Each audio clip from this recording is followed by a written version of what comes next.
It's hard to remember that Mario Kart 8 wasn't a Switch game, with how ingrained into the system's identity it was.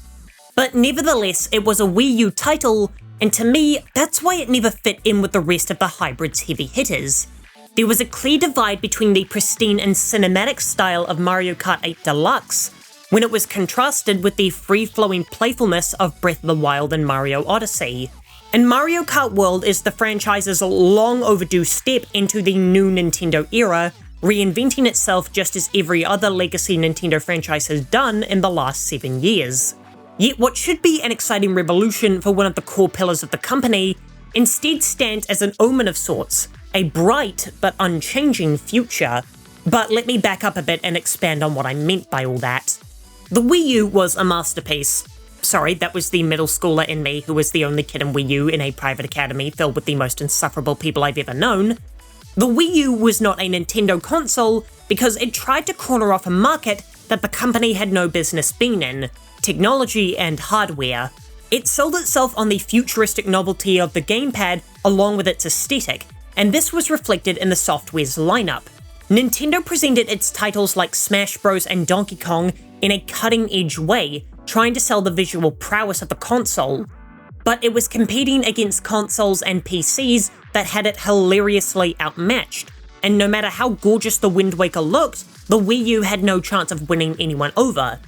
This is further shown by how Nintendo tried to acquire more graphically intense titles like Bayonetta 2, and how Xenoblade Chronicles X took on a far more realistic aesthetic than its predecessor.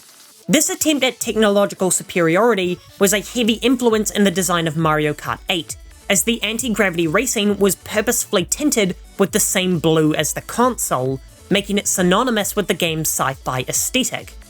This resulted in Mario Kart 8 becoming a cinematic spectacle of a title where tracks like Mount Wario and Cloudtop Cruise sold themselves on the wow factor of the course. That's not to say these weren't mechanically deep and satisfying tracks. These are some of the best tracks any racing game has ever produced, but a course like Electrodome is trying to be flashy to say the least. But as the Wii U floundered, Nintendo went back to the drawing board to reinvent itself for the Switch as a company that focused on gameplay and experience overall, doing away with the focus on making cutting-edge entertainment and just making excellent entertainment, which as we all know has brought them overwhelming success. But Mario Kart was in an odd place, as while Zelda, Pokemon and Kirby all transformed into seamless and free-flowing franchises, Mario Kart was stuck with the old Wii U title ported over. And while this led to everyone getting to experience the majesty of this title on a more successful system, it didn't feel like a massive impact to the core Nintendo fanbase. Now, it then went on to outsell every single title on the system, so what do I know about anything?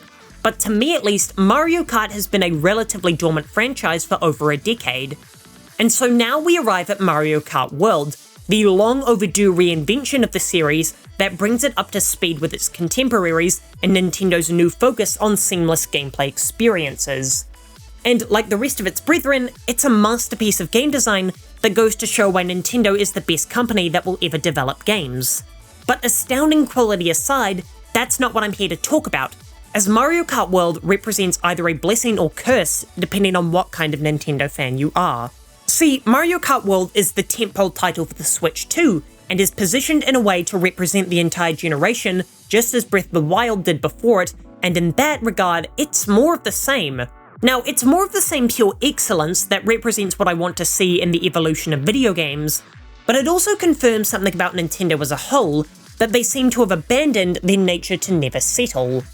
Every console generation brought with it some radical new idea that facilitated brilliant game design, like the motion controls in Mario Galaxy, or the dual screens in the DS Zelda titles. Now, this was not a smart business decision, as Nintendo's financial success and industry dominance has massively fluctuated over the last 4 decades, but that adventurous spirit that the company had to try new things was what made it so endearing and special to hardcore fans like me. But I have no right to complain that for the first time Nintendo has decided to do more of the same, because to me, the Switch is the best Nintendo has ever been, both from a hardware and software perspective. So while Mario Kart World feels like a Switch 1 game, it being positioned as the defining Switch 2 title tells me that Nintendo doesn't plan to continue reinventing the wheel this generation or possibly any generation after. To be fair, there's nowhere left to go but down, but I do feel a sadness that we might never see such a radical reinvention that would allow them to make the next Ocarina of Time or Breath of the Wild. For more Mario Kart essays, here's one about the psychology behind the blue shell, and I'll be back in 2 days.